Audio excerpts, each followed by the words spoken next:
Hello there you guys, welcome to one of my videos.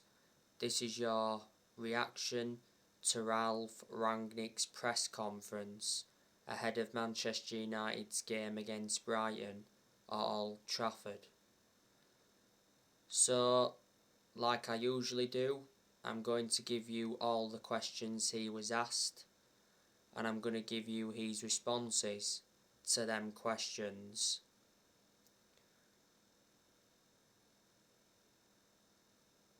So this was the first question that was asked to Rangnick. Good afternoon, Ralph. I'd like to ask you, how are you looking, team news wise? How you came through the weekend? Whether you've got a few players back like Edinson Cavani or Fred, perhaps?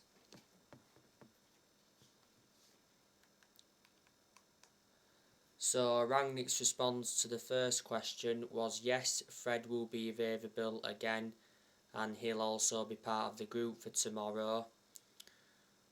Edinson is still out, the same with Nemanja Matic. The rest is Alex Telles is back again in the squad and already was part of the group for the Southampton game and he will also be available.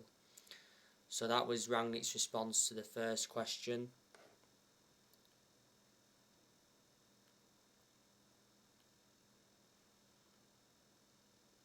This was the second question.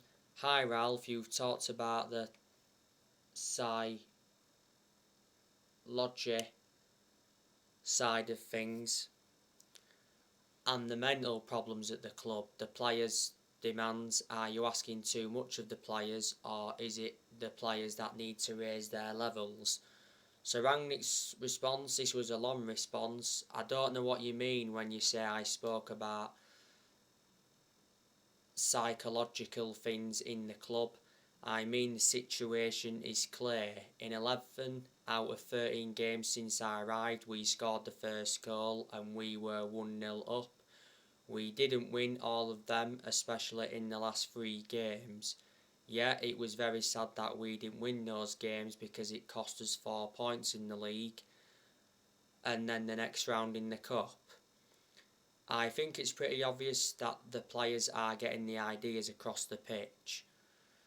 With every game it goes better. After the Wolves game, I think we started with the 2 games against Aston Villa.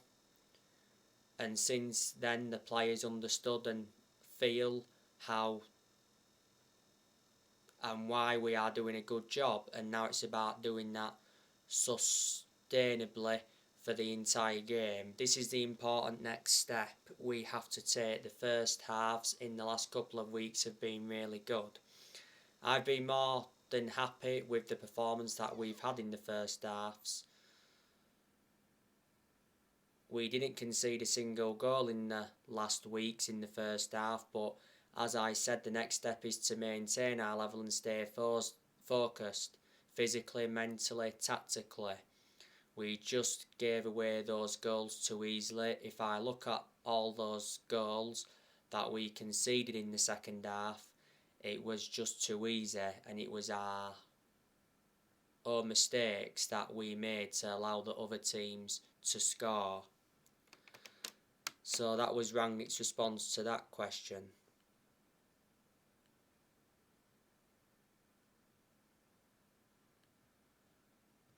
This was the next question. Hi Ralph, hope you're okay. You've got 2 jobs at the moment, managing the team and offering advice to the club when you've finished. Are you forming in your mind an idea of what Manchester United should be and what needs to be done in order for the club to be what it wants to be? Because clearly, however this season works out, finishing 4th as the best case scenario is not what Manchester United want. So yeah, Rangnick's response to that question was, right now, this is exactly what Manchester United needs to want to finish 4th in the league. I think this is the highest possible achievement that we can get. There's no other things. Yes, the Champions League, hoping to proceed to the next round of the Champions League. It's also not an easy one, but in the league currently it's number 4, that's our ambition. this is what we have to achieve and what we are aiming at. And about next season, yes, obviously, after being here for 10 or 11 weeks, of course I know what it takes for next season, but it's not the time now to discuss this with anyone. My full focus is on tomorrow, and then Sunday, and then Wednesday in the Champions League.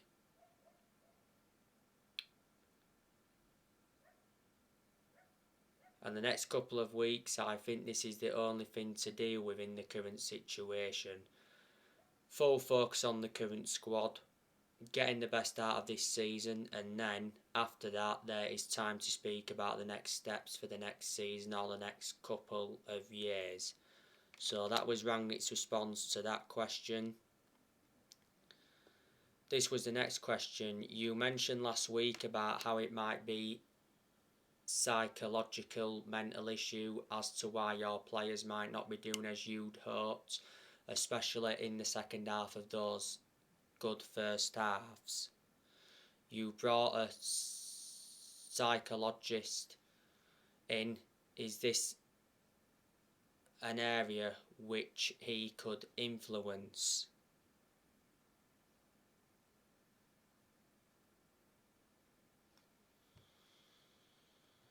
So Rangnick's response, this was a long response, as I said, and it's pretty obvious. If you are 1-0 up in the last couple of games, as I say, 11 out of 13, but we only won half of them.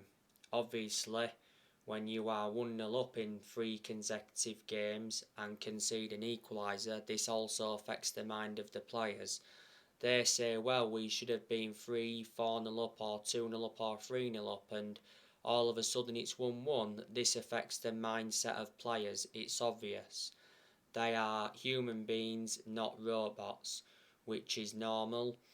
But we should still improve, of course. There are 2 things. Number 1 is we have to be more effective to score a second and third goal and just kill the game off. This is number 1. We create enough chances to do that, but even if this does not happen, then just stick to the game plan, stay solid, stay tactically disciplined, and this is the other issue that we have to achieve, and this is what I mean by taking the next step.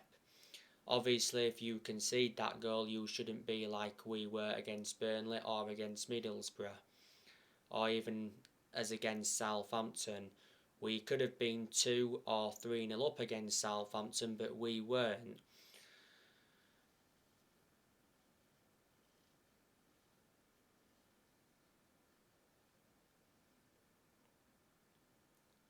If you then concede an early goal in the second half, everyone can understand this affects also the confidence of the players.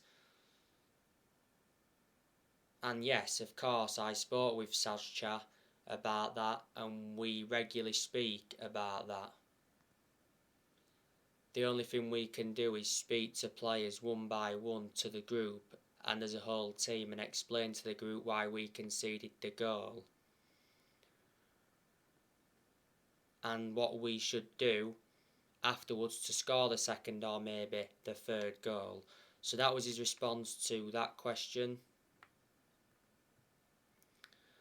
This is towards the end of the press conference. So this question was, you mentioned 4th is the best possible finish for Manchester United. You'll be the 5th manager where the team hasn't seriously challenged for the title.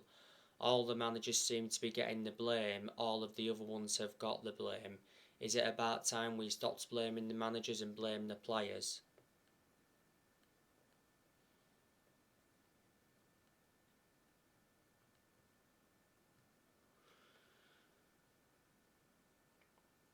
So Rangnick's response was, well, I don't know.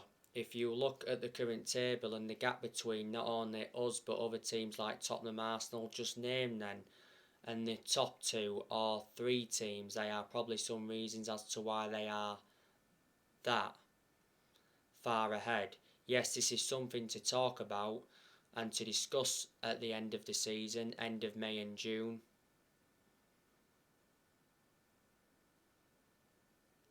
And then take the right decisions. I'm not sure if it's about the players. From the last 10 weeks, I can tell you they are ambitious. They work hard, they want to get better, they don't feel happy after a game like at Burnley or Middlesbrough or now against Southampton. They want to win, and my job is to help them and show them a pathway how they can win games. This is my job right now, and all the other things we need to discuss at the end of the season.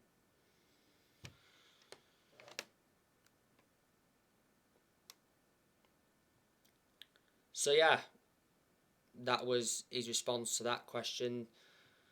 This was the final question of the press conference. Despite the results, Jadon Sancho's impressed, as we're starting to see the real Jadon on the pitch now, and I know you said you had one-on-one chats with him where they're just about football or life away from football as well. So Rangnick's response was, I've known Jadon since he was 17. When he still played in England, I contacted him and his agent when he was 17, some 4 years ago, and tried to convince him to join us at Leipzig. In the end, he decided to go to Dortmund and had a great time there. I mean, his development there. He became one of the best winners in the whole league, if not in Europe, and yes, the step to a club like Manchester United was a big one for anyone, and for at the time, 20-year-old, it was a massive, huge step. That this takes time is normal for me. I think the style of football we play and we want to play fits perfectly to his assets and his strengths coming from the left side. And yes, I also tried to show him, to give him my support, tell him that he should have a go even in this league, even if it's more physical and more competitive. And the same happened with other players who could have played in those positions, and the same will hopefully happen in the next couple of weeks with a player like Marcus Rashford, who also did well in the last couple of weeks. This is what it's all about, to get the best out of the players, let them play in their best possible position.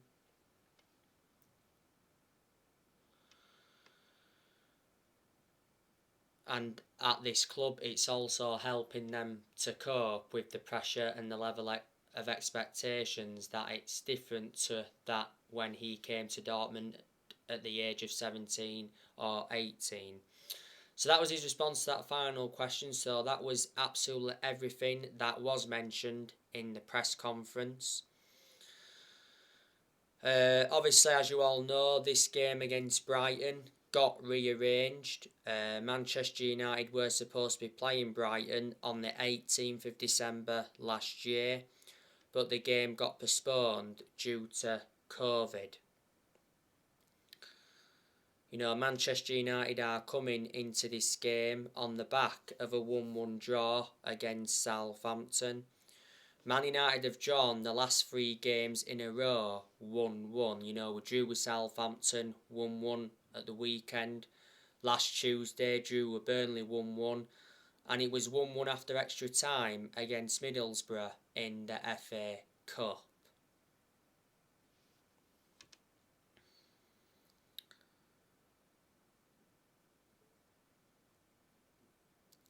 This will be a difficult game against Brighton.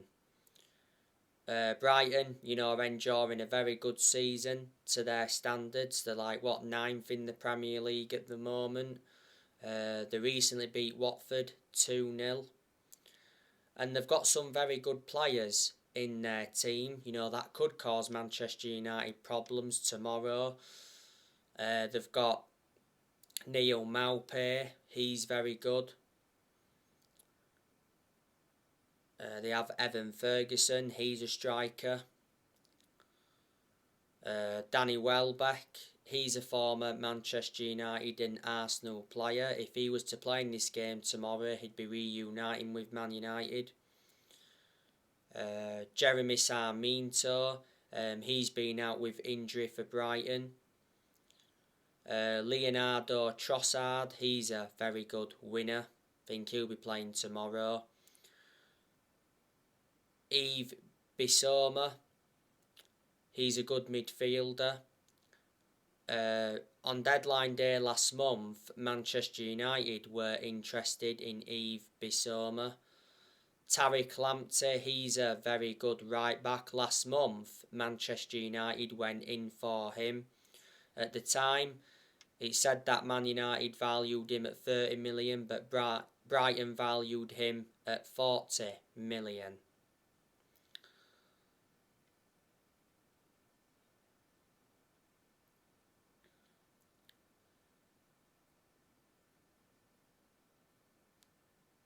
Moises Caicedo, he's been out for Brighton due to personal reasons.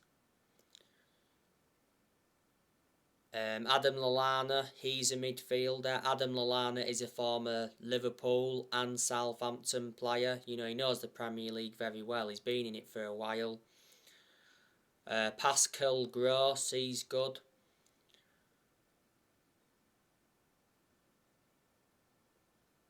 Lewis Dunk, he's a very good centre-back. Adam Webster, I think he's a defender. They have Shane Duffy.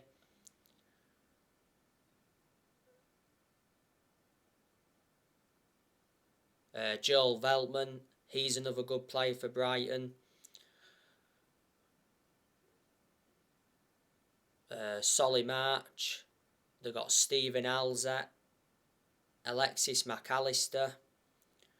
And the goalkeepers Brighton have got, they've got Jason Steele, Robert Sanchez and Thomas McGill. Brighton have lost a few players. Don't forget last month they lost Daniel Byrne. He went to Newcastle from Brighton. They lost Ben White to Arsenal, but Brighton did receive £50 million for him at the time. They lost Dale Stephens. He went to Burnley from Brighton. They lost Glenn Murray. I can't remember when he left, but he did. They lost that goalkeeper, Matty Ryan, and Aaron Connolly is out on loan at Middlesbrough from Brighton. Brighton's manager is Graham Potter. He's been Brighton's manager for nearly 3 years now. He's got a contract with Brighton until 2025. Before Brighton, he managed Swansea, and before then, he managed Ostersunds. This fixture at Old Trafford last season was 2-1 to Manchester United. Manchester United's next game after Brighton is Leeds. Leeds is on Sunday.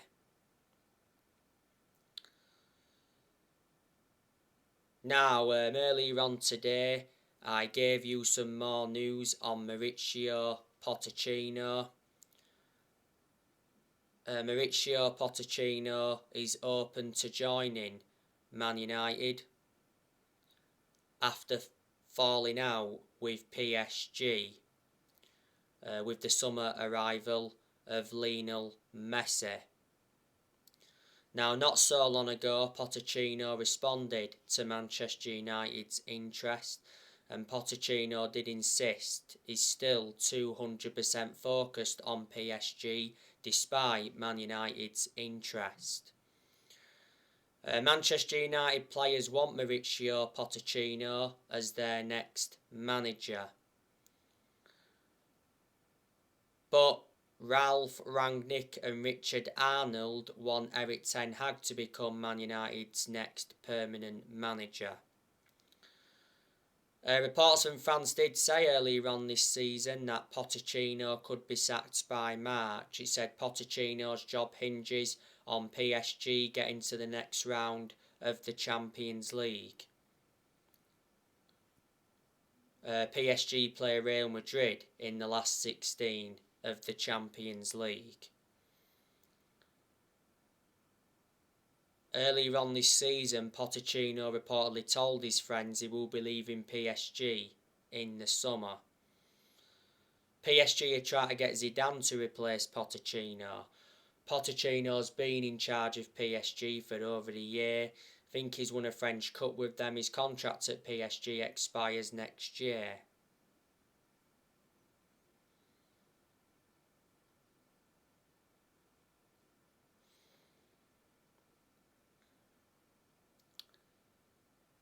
Pochettino is a good manager, even though he's hardly won anything.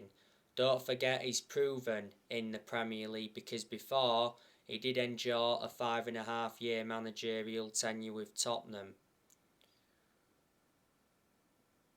Back in 2018, don't forget, he got Tottenham to their first ever Champions League final. At one point, he almost won the league when he was Tottenham manager. Tottenham made a bad mistake sacking him at the time. Before Tottenham managed Southampton, he only enjoyed a short managerial tenure with Southampton, but he still managed to guide Southampton to their highest ever finish in the Premier League. So they're the clubs he's managed in the Premier League so far, and a while ago he managed Espanyol.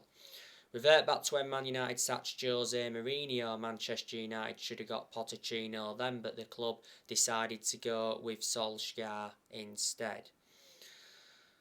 But there's a lot of Manchester United fans that would like to see Erik ten Hag get recommended in. You know, I think Erik ten Hag would be capable of winning trophies if he became Man United's next manager. He'd replicate what he's done at Ajax. You know, you've got to admire the work he's done at Ajax. He's developed the young players well. He's won a couple of titles with them. Revert back to 2019, he got Ajax to the Champions League semi-finals, so there you go. Erik ten Hag has been Ajax manager for over 4 years. Ajax appointed him in back in 2017. His contract at Ajax expires next year. Ajax is the fourth club he's managing in his managerial career. Before Ajax managed Utrecht, before then managed Bayern Munich's reserves, and before then he managed Go Ahead Eagles.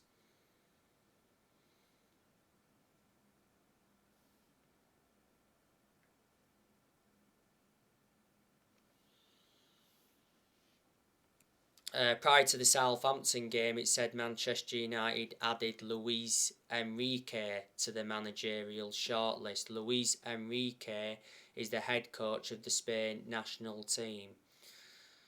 Manchester United are looking for the 5th permanent manager since Ferguson. We've sacked 4 permanent managers since Ferguson. We sacked David Moyes, Louis van Gaal, Jose Mourinho, and last year Manchester United sacked Ole Gunnar Solskjaer.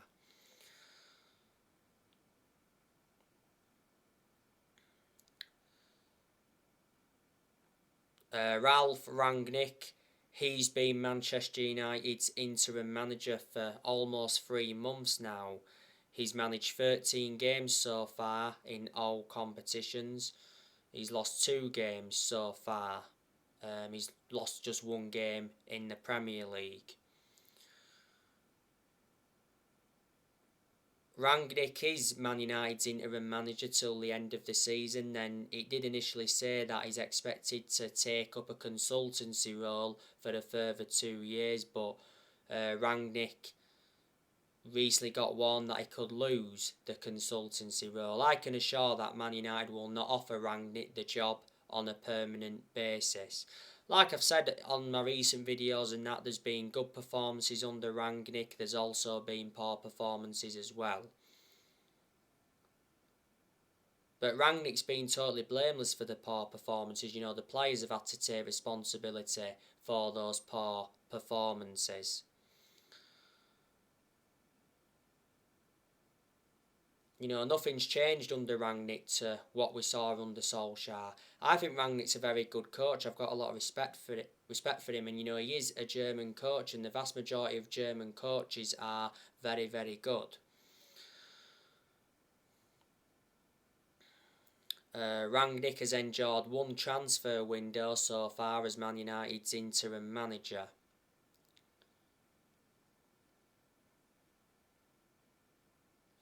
And unfortunately, Rangnick wasn't backed last month. And he actually got promised he was going to be backed. Man United enjoyed a very disappointing January transfer window because obviously Man United didn't make any signings last month, and Man United wanted to sign a midfielder because when Rangnick first came in, he identified Manchester United's midfield as a weakness. You know, Lingard and Henderson should have left last month, but we blocked their exits. We had the incident with Mason Greenwood towards the end of last month as well. Around 8 players left Man United though last month. You know, we did loan quite a few players out, as you already know.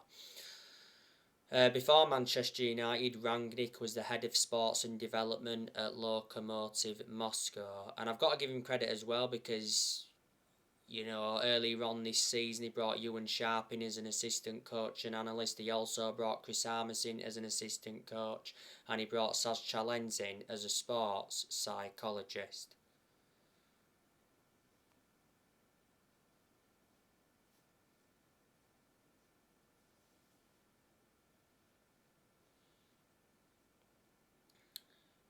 But in the summer, I'm expecting Manchester United to make some signings, but on the other side of things, I'm expecting a lot of players to depart the club in the summer. You know the news, don't you, on Cavani? It recently said that Edinson Cavani is expected to leave as a free agent in the summer. Edinson Cavani prefers a move to La Liga. Cavani's out of contract at Man United in the summer. Well, earlier on this season, Rangnick did say that Cavani wanted to stay at Man United until the end of the season.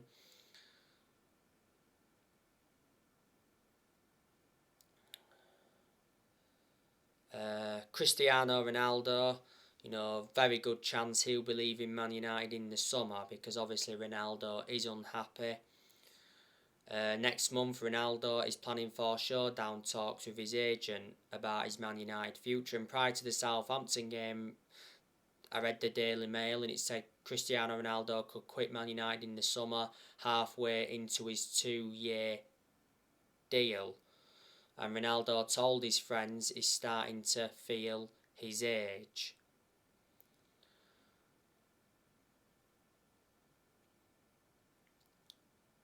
Ronaldo's out of form at the moment. He hasn't scored in his last 6 games.